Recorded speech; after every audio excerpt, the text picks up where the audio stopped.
Hey everyone, my name is Jen and thank you so much for watching this video, and thanks to Dean and his team for putting out this challenge and having that tough choice of watching them all and picking the final 5. Let's talk about courage. I was a fearless child, and I think all of us are fearless as children, young children. Before the outside influences start to really penetrate our minds, we have a time when we just feel like we could do anything. There's no doubt in our mind that we can do whatever we want. We can be president, we can be a millionaire, we can be a rock star, anything. And I sure as heck remember being like that. I thought I was pretty much the bomb, could do anything I wanted to do, loved to march to my own drum from the beginning, didn't like to be told what to do. And slowly but surely as I got older and things started to chip away at my confidence. My parents got divorced when I was 8. My mom moved us cross country, 3,000 miles away from everything I knew and loved, out of my comfort zone. And went to a school in Arizona in 5th grade for the first time as a New Englander, looking like and talking like, and instantly became the class nerd and the school nerd. I mean, I was just picked on and picked on. But even back then, I was still pretty much fearless, because even though we have things that start to chip away at us, none of us ever lose that fire inside. It may get really, really dim, and we have to reignite it.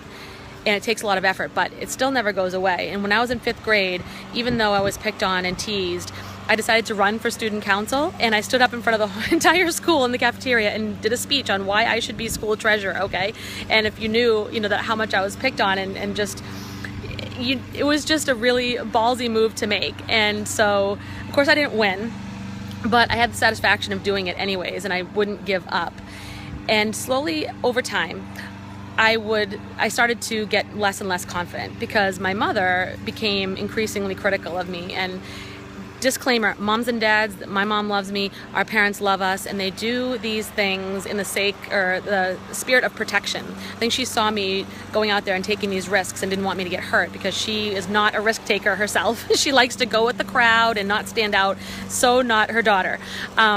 So I think she would start to just take the steps to try to protect me, which really ended up chipping away at my confidence, because our moms are our strongest relationship. And if there is some criticism there, it becomes part of that inner voice in our head that stops us from doing what we want to do. And over time, as I became a teenager, I really started to lose touch with my authentic self and that voice. And my courage was really, really starting to diminish.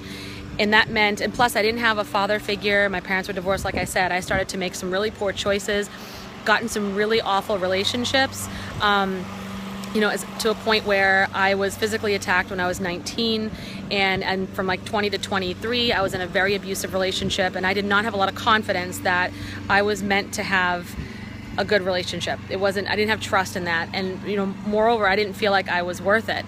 I had a lot of self-worth issues. I didn't feel like I was good enough, because I was, my mother would criticize, and I wouldn't be, I just didn't feel good enough. So as I got into a career in my early 20s, I started to make choices that were safe, deemed safe, right, quote unquote, because it was something my mother would approve of.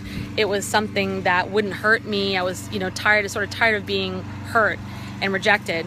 And ironically, though, I was making those choices, unconsciously but consciously, right? I was getting myself in those situations, but I didn't realize it then, because I was searching externally for things to validate me, instead of coming back in here to where I was as a kid and knowing I was worth it. I was looking to get my self-worth validated out there. So I got into a marriage with someone I wasn't really in love with.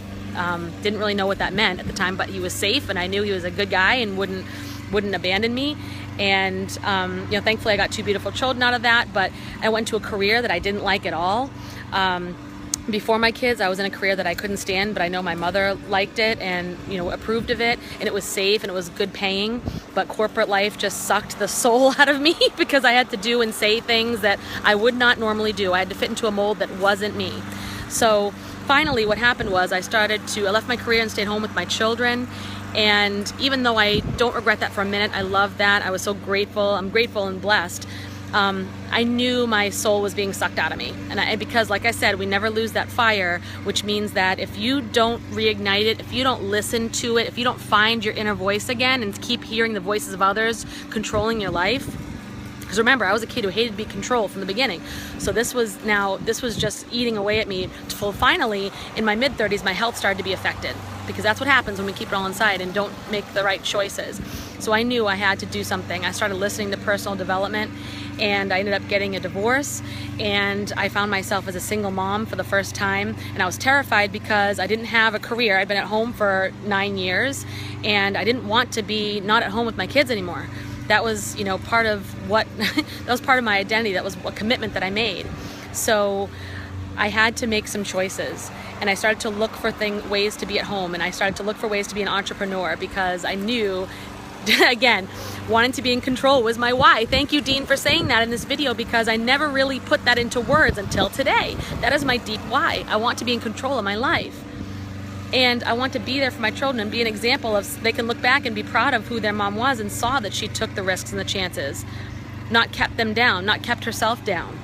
So I ended up pushing forward, and ended up attracting the love of my life, and I'm so grateful for that. I can't say enough about this relationship. It is possible. I know what it feels like now. I'm like, this is what it's supposed to be. Wow, cool. And we have 2 more beautiful children, and I decided to become an entrepreneur. We opened up a business together. We're almost at the 5-figure-a-month point. We've been building and working hard and loving that, so I'm still here for my kids, still able to pay the bills, and then some. And I've also worked on getting myself back into shape and back into the best of health, and it's been amazing. And why did I do all of this? Because I finally made a decision. I made a decision that I was worth it and that nothing was going to stand in my way, because my why was so strong. I finally reconnected with that voice inside, and that's the only reason why I am able to do this now, and started listening to people that have come before me that have done the same, like Dean and others, and you need that inspiration and that mentorship as well. So all of those things have been carrying me to the next level, and I have 2 more businesses that I'm working on that I want to also get to the 5-figure-a-month level.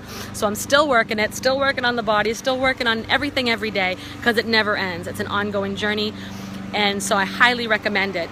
Be courageous, find that voice. If you're silently suffering out there, I just commend you to reach out and connect with people that can really help you to reconnect with that voice inside of you and that authentic life that you deserve to live, because you're worth it. That's the first thing you need to decide, that you are worth it. So thank you again, everyone, for listening. I know it's kind of a long one. Apologize for that. And I will see you on the next video if there is one. Look at my YouTube channel. I'm out there, so I'll see you guys later.